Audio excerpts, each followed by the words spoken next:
Vamos a resolver ahora el ejercicio número 41 del trabajo práctico 2.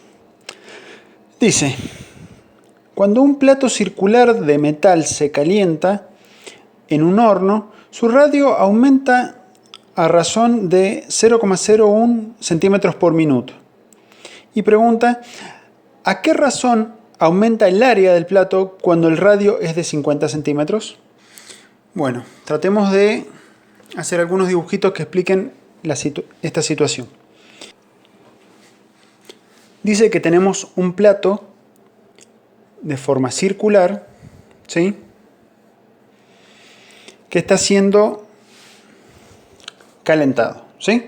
Como está siendo calentado, su radio, que lo podemos medir desde el centro hasta la circunferencia, R, va aumentando, ¿sí? Después de un tiempo tiene este tamaño, después de un tiempo posterior tiene este tamaño. Y van pasando dos cosas en simultáneo. Fíjense que va aumentando el radio y también va aumentando el área, porque primero tiene este área, después tiene este área más grande y después tiene este área más grande, ¿sí? Entonces tenemos dos variables, el radio y el área, que varían con el tiempo, ¿sí? Como varían con el tiempo, podemos decir que son funciones del tiempo. Esta es una función del tiempo, le ponemos f, y esta no podemos ponerle el mismo nombre, ¿sí? Hay que ponerle otro nombre, supongamos que es g de t, ¿sí? Entonces, hagamos un diagrama de Venn para entender esta situación. Tenemos una variable independiente que es el tiempo, ¿sí? Tenemos acá una función f que me va generando valores de r, y tenemos una función g que me va generando valores de a, ¿sí? R y a están relacionados. ¿Y por qué están relacionados? Porque ambos dependen de la misma variable, ¿sí?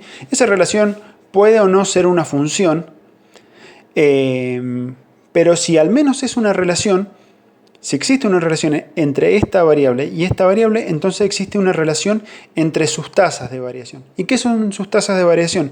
Es la velocidad a la cual varían.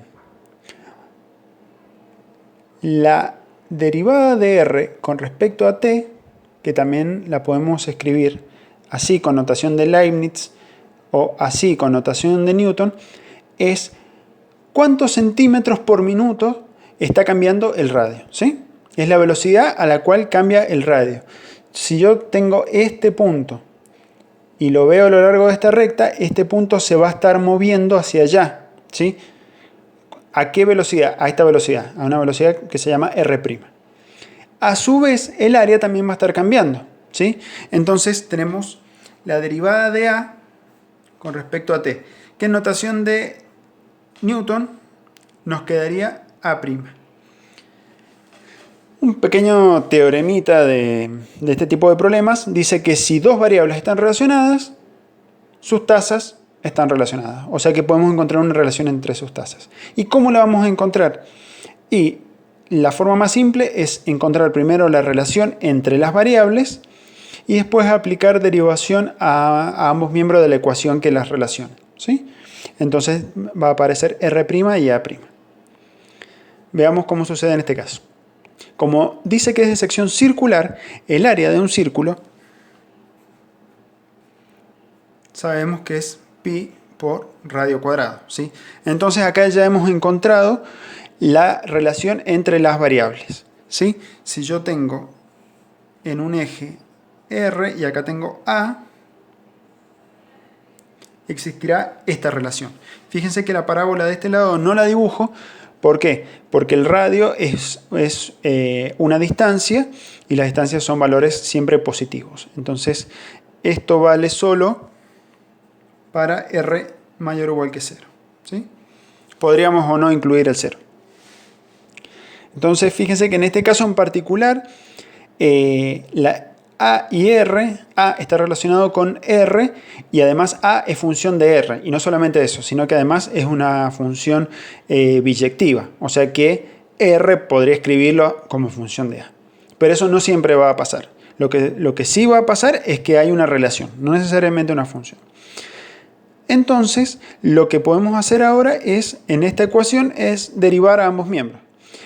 Siempre en una ecuación, yo les he dicho que nos tenemos que olvidar de eso de decir, está multiplicando, pasa dividiendo, está sumando, pasa restando. Es mejor pensar en términos de aplico la misma operación a ambos miembros.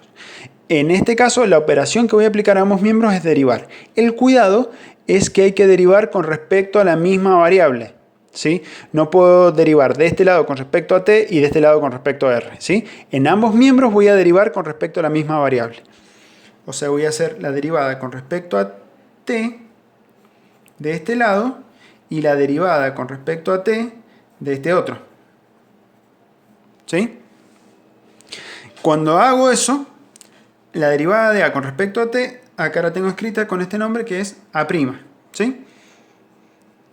Ahora, acá estoy derivando con respecto a t algo que no tiene la variable t, tiene la variable r. Pero fíjense que r es función de t.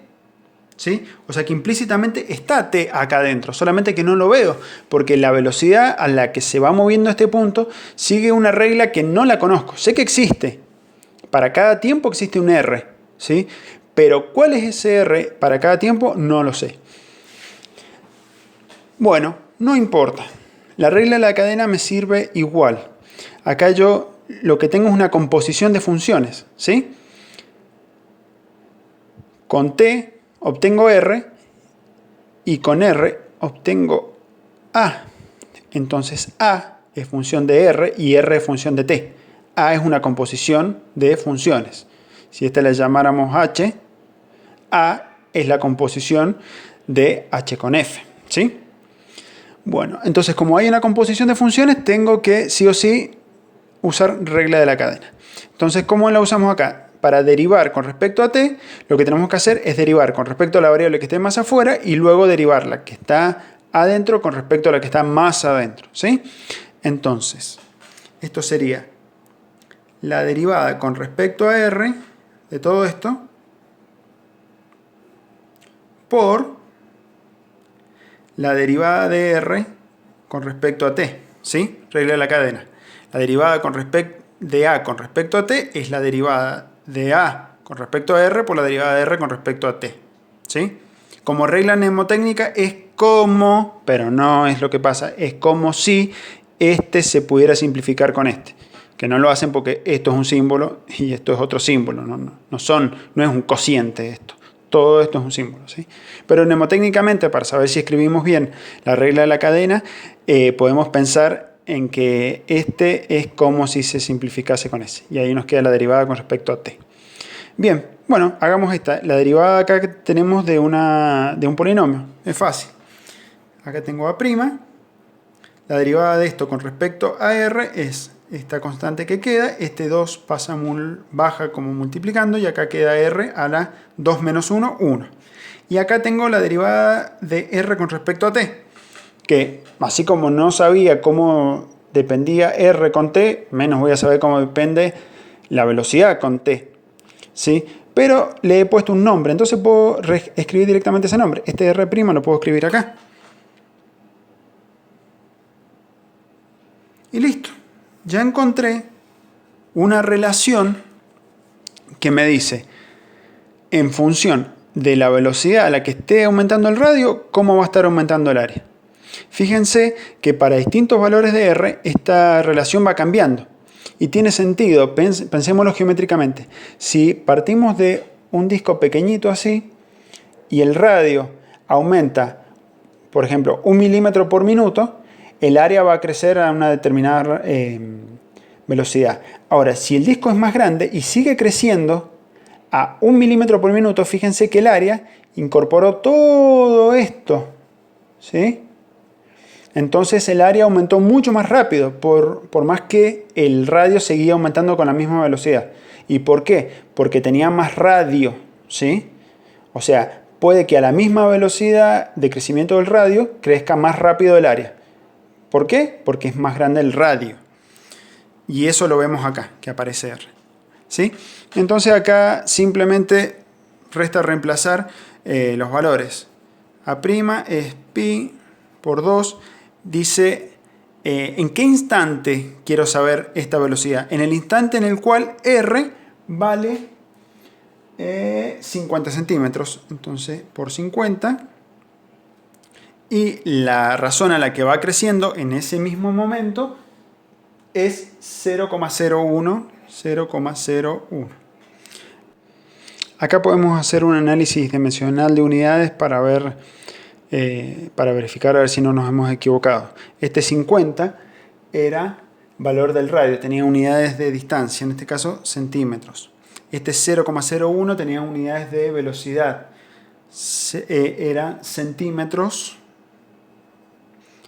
por minuto.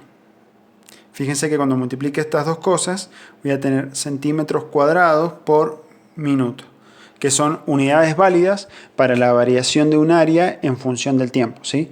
Cuántos centímetros cuadrados crece por cada minuto. Esto en la ingeniería se da muy frecuentemente, sobre todo para estrategias de medición. Hay mediciones que hacerlas en forma directa son muy complicadas, ¿sí? Por ejemplo, si yo tengo este disco y yo necesito saber qué tan rápido está creciendo el área, es muy difícil. ¿Cómo haría? Tendría que poner una cámara que lo esté filmando y que vaya tomando fotos de esa filmación, y de esas fotos vaya contando cuántos píxeles ocupa el disco, y así puedo saber más o menos qué tan rápido está creciendo el área. Pero yo puedo hacer una medición mucho más simple. Yo puedo poner el disco, fijarlo en este punto mecánicamente y ver cómo se mueve este punto, por ejemplo con un sensor láser acá que vea la velocidad a la que se mueve este punto. Entonces, midiendo una distancia, puedo indirectamente saber qué tan rápido está creciendo el área.